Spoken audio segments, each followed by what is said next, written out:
Hey guys, this is Michael from MTech, and I'm here to talk to you guys about how to edit photos in Adobe Lightroom. So let's go ahead here and open up Adobe Photoshop Lightroom 4. Now that we're in here, if we go down, here's the library of all these photos that I have in Lightroom right now. Whoops. If we scroll down, I have a photo selected that we're going to go ahead and edit. So you can just scroll through your library here and then find out what photo you want to edit. We're going to be editing this photo right here. So we can click on that and it'll bring it up to full screen. Now, once you find out which video you have decided that you want to edit, you can go ahead and click on the Develop tab, and that'll bring you into the editing portion of Lightroom, okay? Over here you have all of your tools that we will be using and running through for this tutorial. Here you have your histogram of all your colors and your lights and darks, shadows and highlights, all of that good stuff. Alright, so a little bit of background about this shot. First of all, it was taken with my Canon 6D in downtown Cedar Rapids, Iowa, on a photo walk around downtown. And it was taken on the 6D at ISO 400, focal length of 50 millimeters, aperture f22, and a 6-second shutter speed exposure. It was taken with actually the 50mm f1.8 Plastic Fantastic Nifty 50. Alright, so let's get right into it now. With going on, we'll just go all the way down through all of these options, okay?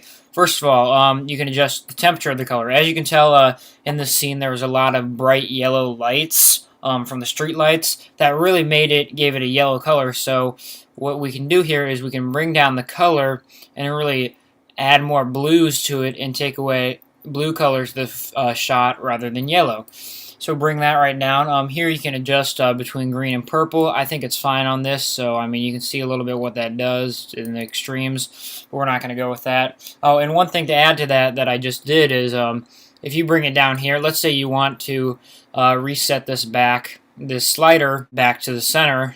All you have to do is double click on it, and it'll automatically move the slider back to neutral position. Alright, moving right along. Exposure. This is if the photo is underexposed or overexposed, you can increase the exposure, making it brighter, or decrease the exposure, making it darker. I think I like the exposure on this photo for right now. I mean, that's really helpful if lots of times if it's underexposed, Lightroom's great at bringing up the shadows, but we'll get more to that later. Contrast makes the lights lighter and the darks darker. There you can increase your contrast or decrease it. That'll kind of just wash it out almost, decreasing contrast. I think it's fine how it is. Moving right along, highlights. This is recovering detail in the highlights. So let's say these beams here from the cars passing by, if I want to, almost make it sharper, or, well, I guess you can increase the highlights, making it brighter, but then maybe decrease them a little bit to make it, a little less flare to the lights, and make the lights a little sharper. I kind of like it like that, where there's not so much of a feathering effect coming off the lights, where it's more exact where the lights soar.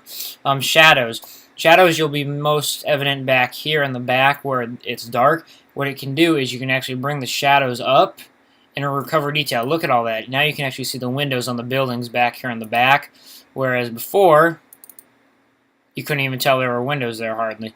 For this effect, these buildings back here are not really the subject. It's really the main avenue here that's the subject. So I'm going to leave the background as it is, or I'm not going to bring the shadows up, and we'll just leave that at neutral. Whites, you can bring the whites, make them whiter or darker. That actually adds, I think kind of like what we did for bringing the highlights down, bringing the whites down a bit also kind of made it a little bit sharper back here on the lights passing by from the cars. So we'll go ahead and move that down like that. Blacks, lots of the same things as bringing up the shadows.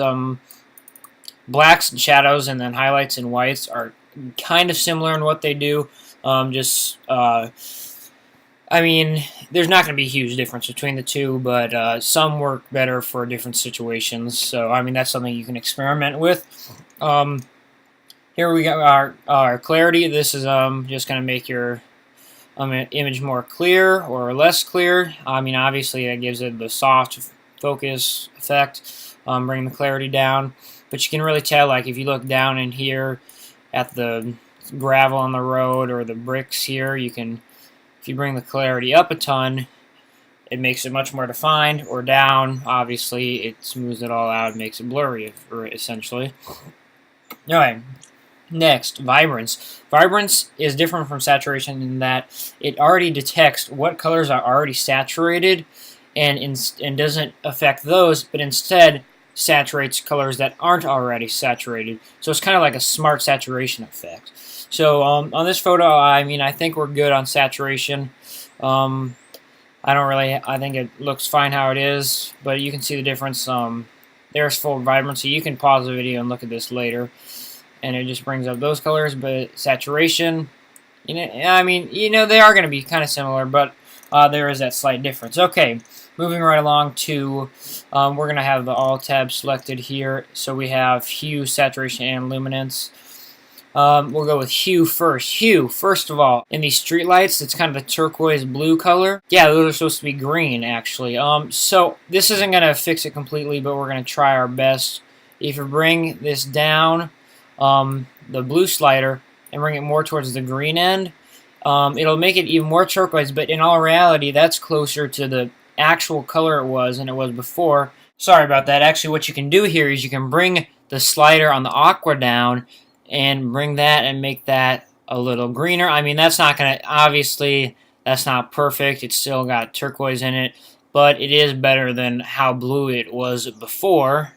We can actually go to before, or like that. Look how blue it is there, and look at it now. That's an interesting thing that I'm doing there, is you have all your history right here recorded, so you can go back to wherever you want. So we can go back to the beginning per se, and then let's say we wanted to go back when we were messing around with vibrancy. It saves all your changes right there, so you can go back to where you were before. So that's hue. Saturation. This is even a more in-depth saturation tool. If you just want to saturate a certain color, you have more control as opposed to just saturating in general. For example, I want to saturate this roadwork ahead sign a little bit more to match what it actually looks like when I saw it, because it looks a little pale. So just going to increase the orange there a little bit. You could increase the red there. You can see it in the red across here. I mean, that looks unnatural, obviously, but you can do anywhere on that slider. I think it's fine how it was, so I'm just going to send it back to the original. Luminance, it's kind of just another slider that you can use to adjust your colors. I mean, I'm not going to go too in-depth with that. That's something you can just kind of experiment with, just another way to adjust your colors. Alright, split toning, I'll be honest, I have never used before, so I don't want to feed you guys any bad information, so I'm going to go ahead and skip that for now. Alright, moving along. Sharpening. Okay, this is, right here, it'll give you a zoomed in part of your image. Let's say you want to make the image sharper. You can just bring your slider up, and then what that's going to do is that's going to introduce grain into your image. Which will make it sharper, or you can bring sharpening all the way down, which is just kind of general smoothing out of your image, but that will make it less sharp. I think that having a little bit of grain is good, so I'll just leave the sharpening where it is, but you can actually get pretty crazy with this and bring the sharpening up, make the radius all the way, increase detail. I mean, you can make and really make the photo grainy, but we'll set that back to normal because we don't like it like that. Noise reduction. Let's say I shot this at ISO 400, so I don't really have this problem, but let's say you were shooting it at a higher ISO and you had noise in your image. You can actually use Lightroom's noise reduction tool, which is actually pretty powerful, and it can smooth out noise. I don't really have any noise problems with this image, so we're going to go ahead and skip over that. Lens correction. This is pretty cool. Let's say you were using a lens that has some known problems. Lightroom actually knows what lens you used. As you can tell, I was using the 50mm f1.82 lens from Canon. Adobe Lightroom knows that, and so what actually it can do is any problems, like let's say there's barrel distortion on a lens, it has preset knowledge that that lens has barrel distortion at that focal length, and it can automatically correct for that when you import it into Lightroom. So that's pretty cool. And then you actually have your own manual distortion and vignetting tools right here. You can bring that up and move that however you want. There's more on that later. Moving along, yeah, here's later. Vignetting, you can set your own vignetting. I'm not big on making your own vignetting, but you have a lot of options there, as you can tell on the slider. Grain, that's kind of going to, if you want to get like a grainy effect, you can introduce your own grain, change the size and roughness. I mean, you can get real grainy, and if you, I mean, that's kind of a cool effect. I mean, not necessarily something that you might always want, but it's a cool effect. Not for this image. Finally, we're going to go up to this set of tools right here. Here you can choose to crop your image. So you can just drag the corners around and crop it however you want. I like it how it is, so we're going to leave it like that. Here is spot removal. This is a pretty cool tool. Let's say there's some flaring there that we don't like, and we want to remove that. We can just click here and then drag this wherever we want. Click done. Zoom in there, and we've essentially removed the flaring. You can choose anywhere on the image that you want to replace that circle with. You can do a lot of things with it. Like, let's say you can remove this line here. You can just select that.